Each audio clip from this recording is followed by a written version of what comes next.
اسرائیل کی سلامتی ہو۔ اسرائیل کا پاک خدا آپ سب کو بڑی برکت ہے۔ ناظرین، میں آپ کا اپنا فراز پرویز آج ایک بار پھر آپ کی خدمت میں حاضر ہوں۔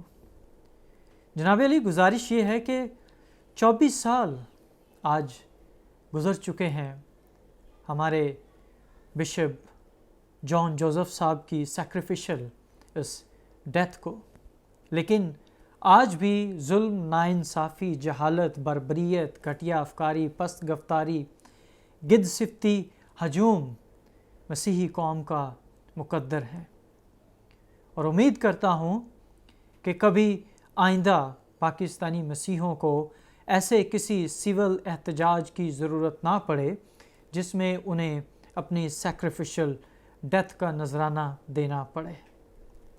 ہم بشپ جوزف صاحب کی جو خدمات ہیں ان کو سلوٹ پیش کرتے ہیں۔ وہ بہت بڑے ایک ہیومن رائٹس ایکٹیوسٹ تھے۔ ہمیشہ انہوں نے ظلم کے خلاف آواز اٹھائی، چاہے وہ کوئی کرسچن ہو یا کوئی نان کرسچن ہو، وہ کبھی بھی پیچھے نہیں ہٹے۔ انہوں نے ہر ایک کے لیے برابر حق کی آواز بلند کی، تو ہم ان کی خدمات کو لال سلام پیش کرتے ہیں دونوں ہاتھوں سے۔ خداوند کرے ان کی اس سیکریفیشل ڈیتھ کو ہم فراموش نہ کریں۔ ہم مسیحوں کی آج ہمیں اس بات کی ضرورت ہے کہ ہم ان کی اس سیکریفیشل ڈیتھ کو نظر انداز نہ کریں۔ ہم ان کے اس کاز کو، اس مشن کو لے کے آگے چلیں۔ وہ یہ چاہتے تھے یہ جو 295 ہے اس کو ریپیل کیا جائے۔ یہ جو توہین رسالت کا ایک ڈراکونین بلاسفیمی لا ہے اس کو ختم کر دیا جائے۔ یا وہ یہ چاہتے تھے کہ یہ جو 1860 کا لارڈ میکلال کا توہین رسالت کا اس وقت قانون نہیں تھا، اس کو ریورس کیا جائے۔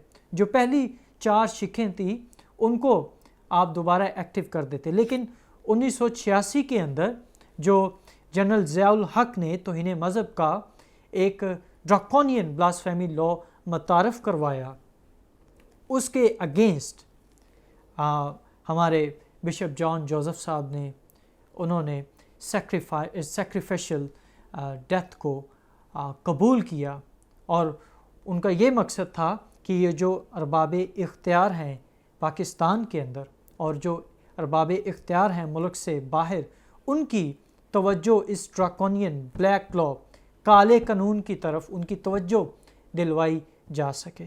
لیکن افسوس کہ وہ نہ ہو سکا۔ ان کی اس سیکریفیشل ڈیتھ نے پوری دنیا کو الرٹ کیا، پوری دنیا کی توجہ ملک پاکستان کے مسیحیوں کی طرف انہوں نے دلوائی، لیکن ابھی تک اس قانون کے اندر کوئی بھی امینڈمنٹ نہیں کی گئی۔ ایک ہلکی سی اس کے اندر امینڈمنٹ کی گئی کہ اگر کوئی ولفلی اس توہین رسالت کرتا ہے اس کو سزائے موت دی جائے، لیکن افسوس کہ آج تک پاکستان کے اندر جتنے بھی 295 کے توہین مذہب کے مقدمات درج ہوئے، کوئی بھی ولفلی نہیں ہوا۔ تو میں آپ کو یہ بتانا چاہوں گا 14 اکتوبر 1996 کے اندر ساہیوال کے چھوٹے سے علاقے کے اندر پاکستانی مسیح جو 26 سالہ ہیں، ان کا نام ایوب مسیح تھا۔ ایوب مسیح اور ان کے ساتھ دیگر 12 اور خاندان اس ساہیوال کے چھوٹے سے گاؤں میں رہ رہے تھے۔ اکثریت وہاں مسلمانوں کی تھی۔ اب ان کے پڑوسی، ان کی جو وہ جگہ ان کو الاٹ ہو رہی تھی اسکیم کے تحت، 7 مرلے پلاٹ تھا، وہ ہتھیانا چاہتے تھے۔ انہوں نے ایوب مسیح کے اوپر توہین رسالت کا جھوٹا الزام لگایا کہ جناب ایوب مسیح جو سلمان رشدی کی بک ہے دا سٹینک ورسز، اس کو سپورٹ کرتے ہیں، اور انہوں نے جناب ایک بربریت ان کے خاندان کے اوپر ڈھا دی، اس لوکیلٹی کے اوپر ڈھا دی جہاں وہ مقیم تھے۔ جتھوں کے جتھے ٹرالیاں بھر بھر کے انہوں نے اس گاؤں کے اوپر حملہ کر دیا۔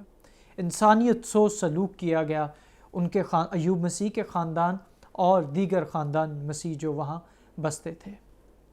اب جناب جب یہ معاملہ ہائی لائٹ ہوتا ہے تو ہمارے بشپ جان جوزف صاحب اس کے پرنسپل ڈیفینڈر بنتے ہیں ایوب مسیح کیس کے.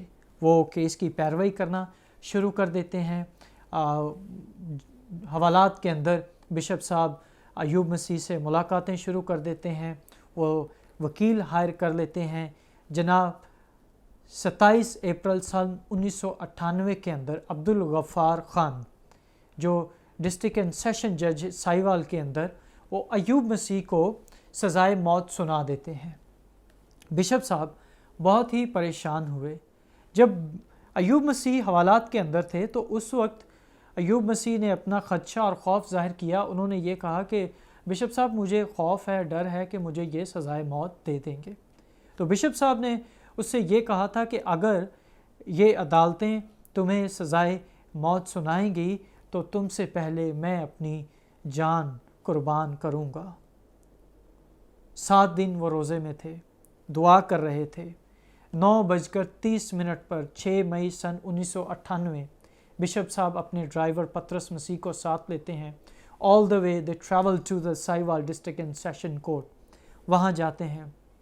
اس احاطے کے اندر اس کورٹ کے سامنے بشپ صاحب اپنا پسٹل نکالتے ہیں اور اس ٹریگر کو پل کر دیتے ہیں اپنے دماغ پر رکھ کر. یہ وہ دن تھا.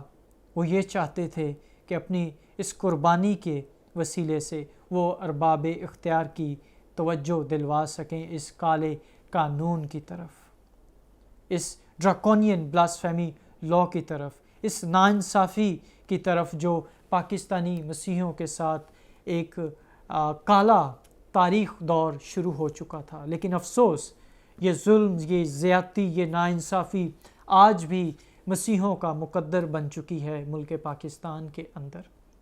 جب 8 مئی 1998 کو بشپ صاحب کی جسد خاکی کو ان کے آبائی گاؤں خوشپور لے جایا گیا تو اس دن جب ان کی جسد خاکی وہاں لے جائے گی تو 8 کو جو کہ وہاں پہ مسیحی سوگوار تھے وہ جناب ان کے اندر ایک ناراضگی تھی، غم تھا، غصہ تھا. وہ سڑکوں پر نکلے. 8 مئی سن 1998 جب مسیح سڑکوں پر فیصل آباد کی نکلے، انہوں نے کیونکہ پولیس ان کو روک رہی تھی، ان کے اوپر لاٹھیاں برسائی جا رہی تھی، ان کو روکنے کی کوشش کی جا رہی تھی، تو نہتے پاکستانی بیچارے مسیح کیا کرتے. انہوں نے جب پتھراؤ کیا پولیس والوں کے اوپر تو نہ جانے وہ بورڈ کے اوپر پتھر لگا یا نہیں لگا. ایک بالکل ہی ان پڑھ شخص جن کا نام رانجھا مسیح، انہوں نے جناب پولیس والوں نے، وہ چونکہ رانجھا مسیح کو جانتے تھے، اسی علاقے کے تھے پولیس والے، تو انہوں نے رانجھا مسیح کو جناب پکڑ کے 295C کا ان کے اوپر مقدمہ درج کر دیا. 295C کا مقدمہ اس لیے درج کر دیا گیا کہ وہ جو پان شاپ کے اوپر بورڈ لگا ہوا تھا اس کے اوپر کلمہ طیبہ لکھا ہوا تھا، لا الہ الا اللہ محمد رسول اللہ لکھا ہوا تھا.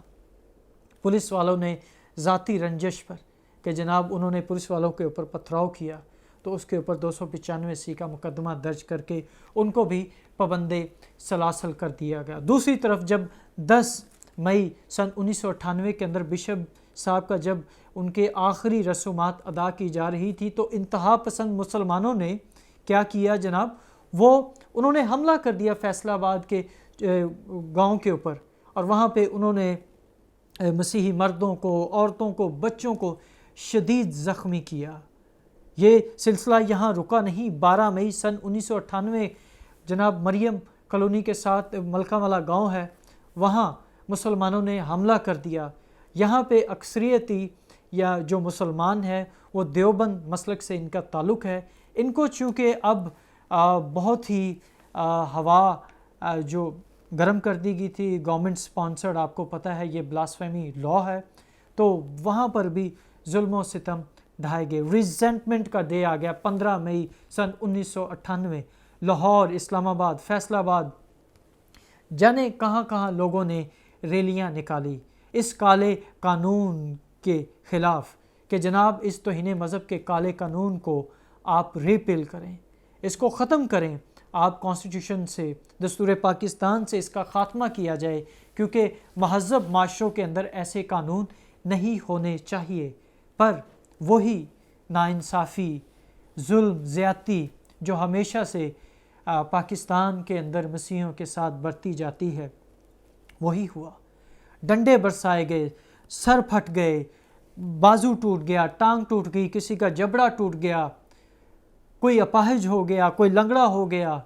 لیکن جب ان تمام زخمیوں کو، 1000 کے قریب لوگوں کو گرفتار کر لیا گیا، جس میں عورتیں بھی تھیں، بچے بھی تھے، اور جو سینکڑوں کی تعداد میں لاتعداد لوگ جو زخمی تھے ان کو sir Ganga Ram hospital, general hospital, Mayo hospital اور سروسز ہاسپٹل جب لے کر جایا گیا، وہاں کے مسلمان ڈاکٹرز نے، جو میڈیکل سٹاف تھے، انہوں نے مسیحیوں کا ٹریٹمنٹ کرنے سے انکار کر دیا۔ یہ ظلم، یہ زیادتی، یہ بربریت یہ رکی نہیں۔ اور آج بھی 24 سال بعد جب بشپ جان جوزف صاحب کی ہم خدمات کو دیکھتے ہیں، ہم ان تمام حقائق کو فراموش نہیں کر سکتے۔ آج ہمیں اس بات کی ضرورت ہے کہ ہم اس ناانصافی، ظلم اور باربریت کے خلاف اپنے احتجاج کو ریکارڈ کرواتے رہیں۔ میں چاہوں گا کہ میں وہی جذبہ، وہ جرت، وہ ہمت وہ دیکھوں جو مئی 1998 کے اندر پاکستانی مسیحیوں کے اندر تھی۔ آج پاکستانی مسیح اس خوف کے اندر مبتلا ہیں کہ اگر ہم اس ناانصافی، ظلم، بربریت کے خلاف آواز اٹھائیں گے تو ہم مارے جائیں گے۔ تو کسی نے سیکریفیشل ڈیتھ کو بھی قبول کیا کہ آپ یہ ظلم نہ سہیں۔ ہمیں اس ناانصافی کے خلاف اٹھنا ہوگا، ہمیں ان کی اس قربانی کو فراموش نہیں کرنا۔ ہمیں آج پھر ارباب اختیار کی توجہ دلوانی ہے کہ اس کالے قانون کو، توہین رسالت کو ختم کیا جائے اور اقلیتوں کو تحفظ فراہم کیا جائے۔ بشپ جان جوزف صاحب کی اس سیکریفیشل ڈیتھ کے موقع پر میں تمام مسیحیوں سے یہ التجا کروں گا، آپ اپنے اصل مقام کو پہچانیے اور اس ناانصافی کے خلاف آواز اٹھائیے۔ خداوند آپ کو بڑی برکت دے۔